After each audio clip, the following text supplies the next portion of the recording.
Okay, well, thank you. Good evening, everyone. It's an absolute privilege to participate in this really important conference. Thank you. My presentation is entitled Dark Night, the Urban Effects of Failing Nighttime Infrastructure in Johannesburg. And I grapple perhaps with more peripheral themes to this conference, but importantly, I think maybe my presentation can remind us of the continued and dedicated work necessary for us to overcome historical colonial legacies and build more equitable societies. So, to begin, I would like to start with two extracts from South African poet Oswald Mbuyiseni Mtshali's well-known poem entitled Nightfall in Soweto, which was written in 1971. So, nightfall comes like a dreaded disease, seeping through the pores of a healthy body and ravaging it beyond repair. He continues, where is my refuge? Where am I safe? Not in my matchbox house, where I barricade myself against nightfall.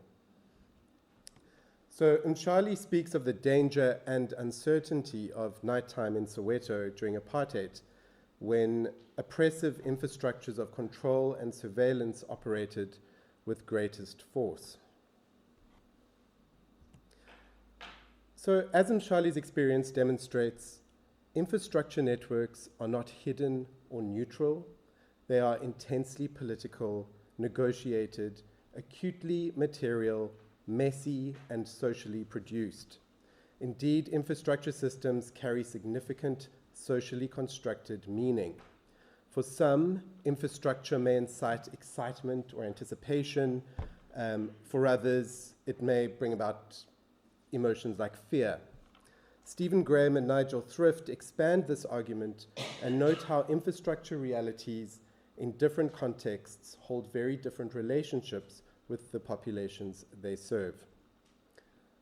While infrastructure systems can reproduce state control and enforce segregation, they can also act as important socioeconomic equalizers, providing access to economies, resources, services, and amenities, of course. So, in the context of this presentation and my focus on lighting, I feel that lighting is one of the most spatially consequential urban infrastructure systems because it enables populations to benefit from the urban night. Without lighting, that access is quite limited. So I'll now contextualize aspects of Johannesburg's infrastructure evolution. This is the third time in this slot that I will announce the date at which gold was discovered in Johannesburg, 1886. At this very moment of the discovery of the world's biggest gold-bearing reef in this grassy plateau, a massive infrastructure expansion had to occur in order to accommodate what had been found, the resources, to enable its extraction, and to connect the mineral essentially to local and global economic networks and systems. The development of local urban infrastructure soon followed, but from the outset, this kind of development followed an intensely racialized pattern, embedding early forms of segregation in the city. So-called locations were established on the urban periphery without paved roads and very small plot sizes, while the central city saw rapid development and investment. Mine worker compounds and other labor infrastructures ensured complete control and continued exploitation of black labor in the city. So by the mid-20th century, the city had grown substantially, but as enforced by apartheid, separately. Black township areas expanded with little of the urban services and infrastructure that benefited white suburban and inner-city areas. It is through apartheid that we see infrastructure being deployed to enforce spatial division. Freeways, train lines, mining belts, and industrial zones all formed buffer strips between race groups. The infrastructures of surveillance dominated township areas with military and policing infrastructure, bright, high-mast lighting at night, the infrastructure of pass laws and apartheid urban planning all bore down on the township resident. As Mshali described, the city's night demarcated a harsh control on urban residents. A resident's place of rest was deeply racialized, and while some racial mixing occurred in the day, perhaps, it is at night that apartheid's racial order was most heavily enforced. I mean, this is an interesting map because, aerial photograph from 1985, you can kind of, and thank you to Kiki for showing a very similar one based on race. But you can very clearly see the N1 freeway kind of snaking its way through, the kind of smiling gold landscape across which runs east-west across Johannesburg, Soweto over here, and the inner city, and what essentially was white suburbia to the north. So given this historical context, Johannesburg today has an implicitly fragmented urban form, and it carries an internal infrastructure contradiction that is not unfamiliar, I guess, to other global south cities, where a conurbation is simultaneously infrastructure ubiquitous and infrastructure scarce at the same time. Since democracy in 1994, major successes have been made in rebalancing these disparities through strategies such as RDP, GEAR, and the NDP. There is no doubt that more Johannesburg residents have better access to basic services and urban amenities than they did prior to 1994. However, the past decade has seen the emergence of an infrastructure crisis in the city, where a general decline in maintenance and management has occurred.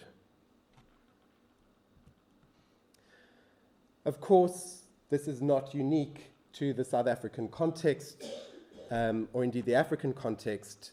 Infrastructure challenges exist all over the world. Many cities are facing infrastructure challenges, and this is not even taking into account the necessary planning that has to happen for climate change, resilience, or mitigation. Of course, there is still a promise that infrastructure holds, as it can enable social access, dignity, and education. But at the same time, the kind of tools wielded in developing infrastructure can also enforce division and unequal development in other parts of the world.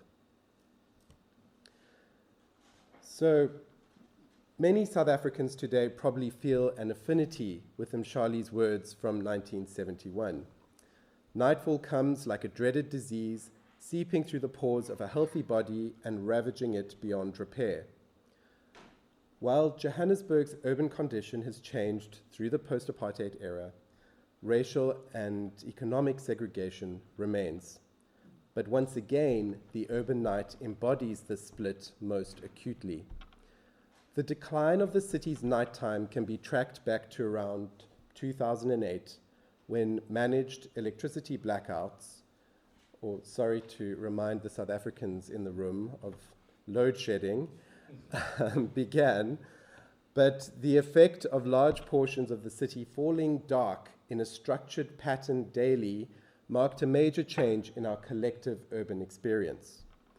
Not only do light bulbs go dark, traffic lights stop working, streets go dark, TVs switch off, Wi-Fi goes off, and often so do cell phone towers, etc. A major effect of load shedding has been that the city feels less safe at night, and low-income groups and small businesses in particular are disproportionately disadvantaged. A major and lasting effect of load shedding has been that an inactive grid enables criminal copper syndicates the opportunity to harvest copper from our urban infrastructure, ripping copper lines out of traffic lights, street lights, electricity supply cables, and in a particularly brazen act, several hundred kilograms of underground substation cabling in a single armed robbery. Most recent statistics indicate that close to 81,000 streetlights in Johannesburg currently do not function. And this dysfunctional night was made so much worse during COVID-19 lockdowns, when residents felt much more weary of leaving their private realms to visit public spaces. This was exacerbated by curfews that totally shut down the city at night. Recovery from those COVID days remains slow, with movie theaters closing down, food outlets having reduced operating hours. And without an illuminated night that supports public transport, pedestrian activity, safety, various economies and cultural activities, the nighttime remains inaccessible to many. So in response to these challenges, and despite the infrastructure crisis we find ourselves in, the City of Johannesburg has been developing strategies to support a 24-hour workday. And this is really kind of driven by the need to create more jobs and expand the city's kind of economic offering. An interesting kind of model which I've come across and is potentially interesting for Johannesburg is the kind of the policy approach of the night mayor, which is being kind of implemented in parts of Europe or North America, where there is a dedicated mayor whose responsibility it is to manage the city at night. So that's a kind of footnote to this point. So as I've presented, failing infrastructure systems have forced a retreat into old patterns in Johannesburg, which undermine post-apartheid successes. The city becomes less accessible and less public.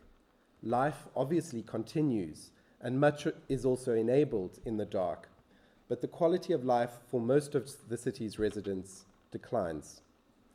The experience of infrastructure decline radically shapes an urban infrastructure imaginary where the public becomes obsessed over infrastructure maps, timetables, political structures, maintenance teams, etc. And another quote from Brian Larkin, as he notes, the ethnography of infrastructure can reveal the multiple forces that constitute the socio-political operation and breakdown of systems. So, in considering architectural or design practice, it's important that we approach urban spaces with contextual specificity, inclusionary participation, and an understanding of community needs and interests. But I think it's essential that in a context like Johannesburg, architects recognize the infrastructural through multiple simultaneous scales, not as a given network, but as a complex and negotiated material system, not distinct from buildings or other spatial technical formations. It is important for architects and engineers to overcome singular and rigid approaches to infrastructure planning, which undermine resilience, flexibility, and community benefit. So as this work is a kind of the start of a research project, not the end of some of the earlier ones we've seen, I thought it would be helpful maybe to end with a series of questions which speak about what is the kind of post-infrastructure world that we can build. So how can softer, more resilient, and socially entangled infrastructures better serve a fragmented city? How can local government, community members, and private partners build skills development, entrepreneurialism, and custodianship over infrastructure projects? How can the ambitious project to deliver a major nighttime economy engage a transformative urban imaginary, seeking opportunities for new culture, music, and community spaces as part of this vision? And finally, how can overcoming the barriers of night and day in Johannesburg build a more equal and integrated society? I also have references.